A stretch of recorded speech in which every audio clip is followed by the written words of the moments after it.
Welcome back to another episode of Helium Hotspot Help, where we're here to give you guys a guide into your journey into helium mining and into helium crypto and rewards. So anyways, before we go into the details, we're going to go over some of the basics in today's episode and some of the frequently asked questions. I got my man Jake with me today. He's going to help out and talk about what some of these questions are that we've just been getting overloaded with and how we're going to really break this down in the most simplified version for all of our newcomers that are just starting this journey. So we're going to go ahead and jump right into that. If you're new to the channel, please like, subscribe.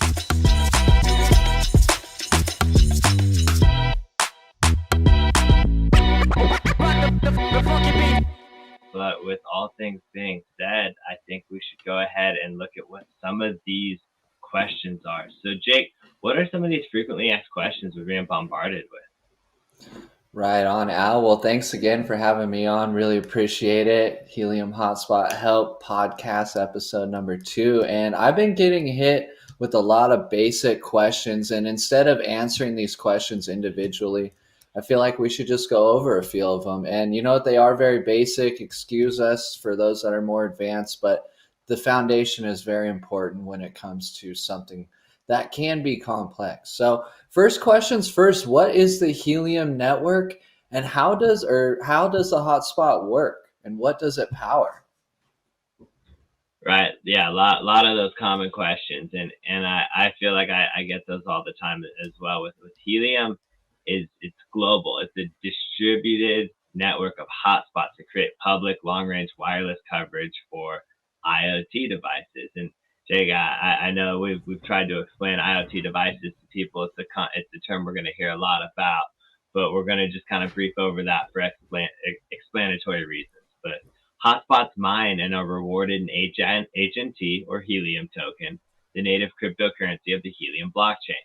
The Helium blockchain is an open source public blockchain that incentivizes the creation of physical, decentralized wireless networks. Today, the Helium blockchain and its hundreds of thousands of hotspots deployed by global community provide access to the largest decentralized wireless network in the world. Speaking of the hotspots deployed, Jake, don't we have a big increase in hotspots that just got deployed? Yeah, we just actually broke the 600,000 hotspot level. So just last week, if you tuned into episode number 1, where we actually did talk about IoT devices, what they are and how they contribute to the blockchain, we were at 592,000 and some change hotspots during that podcast recording. So that was 7 days ago. Right now, we're right around 612 last time I checked. So we've grown 20,000 hotspots in the last 7 days. That's quite remarkable considering that, this is a decentralized wireless network. So built by the people for the people. So, Wow. Also, too, what we've been getting asked a little bit about is can we connect our phones or computers to these hotspots? So, yes. As of early 2022, the community has started to roll out 4G LTE and 5G coverage on the Helium blockchain. So, I would imagine if we're going to 4G LTE and 5G coverage, what would that mean for 3G? 3G is kaput. That's funny you say that. AT&T just announced it's actually been little over a week, February 22nd. If you go on Helium's Twitter page, you can actually find that tweet itself. But AT&T has officially shut down its 3G network. So that's a great time for another network to come in. So Al, why don't you explain to us why they call it the People's Network? Brilliant. One of my favorite things about Helium. So why the Helium Network's called the People's Network is because the people who deploy hotspots build and operate the network. It's powered by them and owned by them. It's created as a DAO, a decentralized autonomous organization. The people that are mining and the people that own or stake HNT or Helium are the people that make the decisions and control the direction of the project itself. So one of my favorite reasons for being part of the People's Network. Right on, Al. Definitely. I'm actually gonna pull up that tweet really quickly so we can show all of you that are watching on YouTube. We appreciate you guys on the podcast. If you check out Helium HNT Hotspot H3LP on Twitter, you can actually find this tweet that we've retweeted. So let me just pull this up real quick. And we can see today's the day AT&T is shutting down its 3G network. T-Mobile and Verizon will also leave their 3G customers behind in the coming months. So this is just a trend. This is something that's just beginning to happen. So this is something you guys should be watching. If you're not following Helium on Twitter, you should make sure you do that, along with possibly giving Helium Hotspot Help a follow if you find any of our content valuable. So um, let's move on to our next set of frequently asked questions. I'm kind of curious, how far does this radio frequency travel? How, like, what is the frequency? How far does it travel? Do you need a license for it? Absolutely. And before I dive into that question, I do want to say this makes me feel like we're at that precipice, like when it went from pagers to cell phones, and people just held on dearly to their pagers, and that's like these people with 3G phones. It's comical. I'm like, it's not gonna continue to work, but you gotta adapt, and I feel like IoT, Web 3.0, and Helium is what adaptation looks like. So are Yeah, you let me saying that you're not giving up your flip phone just yet? No, I tell you what, I look forward to 5G services. I'm not a flip phone fanatic, rest assured. Rest assured. But no, let's break down how far does the Helium network reach and does it use radio frequency? So Helium's long PHY technology is the combination of Helium blockchain and LoRaWAN wireless protocol. So this uses sub GHz radio frequency. Depending on conditions, Helium Long PHY can reach miles and even connect devices that are inside buildings, unlike GPS or cellular signals. So it's definitely next level in its ability to communicate, superior to GPS and cellular. Okay, okay. So now that we got the frequency established in the radio range, how do these hotspots earn money? Like, how does this even work? People always ask me like, okay, cool, you're setting up these hotspots, but how do they actually, that's the number one question. How does this make you money? But yes, yes. For those of us that follow us, hopefully on Instagram, we do like to give lots of updates on miner installs at Helium Hotspot Help. But you earn them by mining, and we show people how to get their own miner and how to do this, how to begin this process by setting up miners. Because hotspot owners are the people and the only people that earn HNT tokens that are unique to the Helium blockchain. So in order to mine Helium, you must have a Helium hotspot. So something that we love doing, I know Jake would agree with me as well. Yeah, so you're saying by these hotspots mine by they put out a radio frequency and then they mine HNT tokens, helium. How much do they typically earn? Ah, there's a lot of variables involved in that, as we've learned on our journey. But hotspots earn their HNT by providing wireless coverage and transferring their data from nearby devices. The more data transferred, the larger the reward. So in a more simplified version, if you're in an area that has a lot of smart devices or devices that operate on the IoT or Internet of Things like sensors and a lot of smart technology on farm equipment, hospital equipment, there'll be a lot more data transferred, and the more data that's being transferred is likely to ping off of your network. Therefore, you'll be getting higher rewards. And we can testify. We've seen hotspots get absolutely absurd rewards, and it's incredible, and they're just in prime locations with an optimized setup. So there's a lot of Right. And variables to that. I think it's very subjective.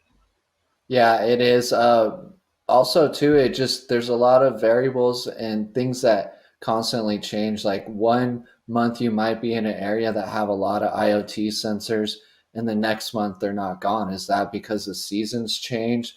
Is that just because a certain business shut down and people aren't in the area? Or, there's a slew of variables that go into this. So, one other question I've been getting to, because we live in sort of a rural area, can you expect decent rewards from a hotspot in a rural area, or is this like a city kind of dense sensor type of deployment, or ideal deployment, I guess is a better phrase?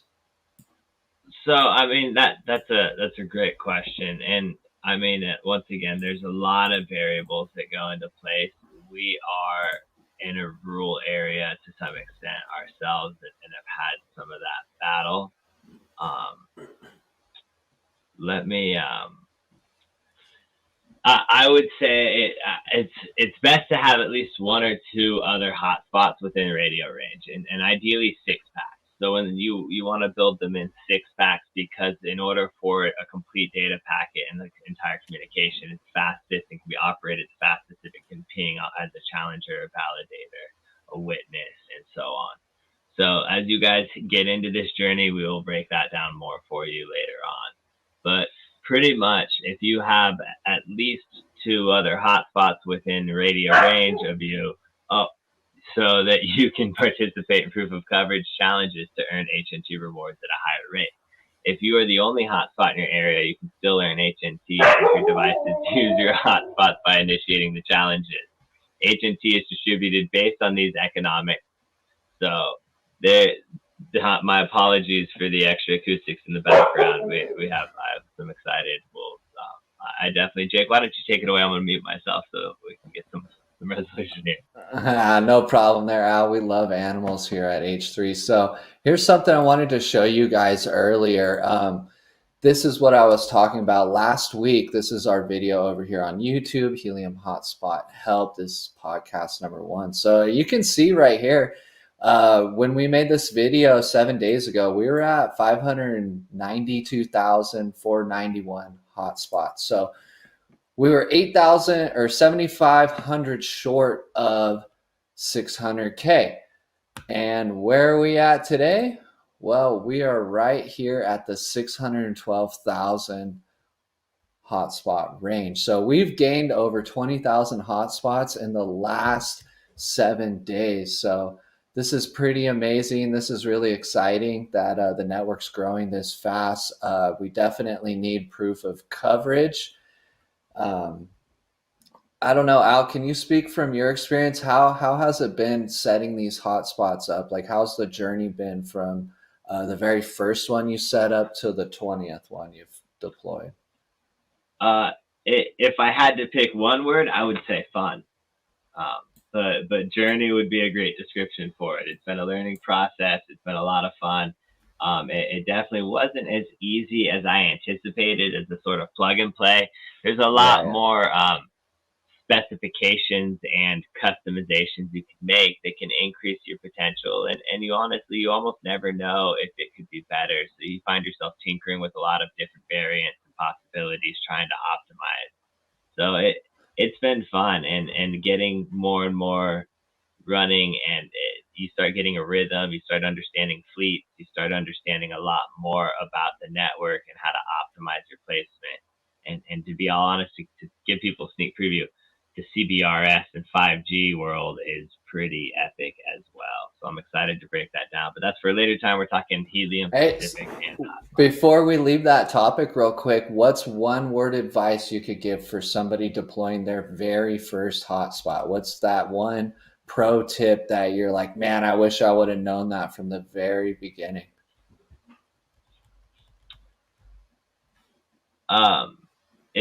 The blockchain is slower than you would anticipate at first. Sometimes I think there was a lot of times I tried to create a solution to something that wasn't a problem. I was just impatient and have instant gratification issues. It takes a while for things to sync. It takes a while for things to relay. Do your homework. Make sure you know what you're doing, but also trust yourself. If you did it right, give it some time. I mean, I think waiting up to 72, even 96 hours was was what was needed for it to kick in, and that was all. And it was, without knowing that, you always felt like you were doing something wrong as a newbie in the space. Absolutely. That's really great advice. And two, if you're setting up your first hotspot in kind of a rural area and there's no other hotspots around, it may take a while for your hotspot to sync onto the blockchain too. So for those of you that are in areas where there's just not any other hotspots really, just be patient or get yourself on hands on another hotspot, another couple, and start deploying them in your area is the best word of advice that I would like to add on to that. So all right, guys, thanks again for stopping by for H3's episode number 2, Frequently Asked Questions. We really appreciate you guys stopping by. And remember, if you're watching this, you can find our podcasts on Apple Podcasts, Google Podcasts, and all of the other podcasting platforms like Spotify. And you can anticipate to see us at least once a week. We're going to try to put out 2 podcasts a week, but as of now, we're really swamped. We have a huge project launching our website, and this is going to be a spot for all things helium. So again, guys, we really appreciate you stopping by. Make sure you like, subscribe, and ring that notification bell as well. So with that being said, we'll see you guys next week.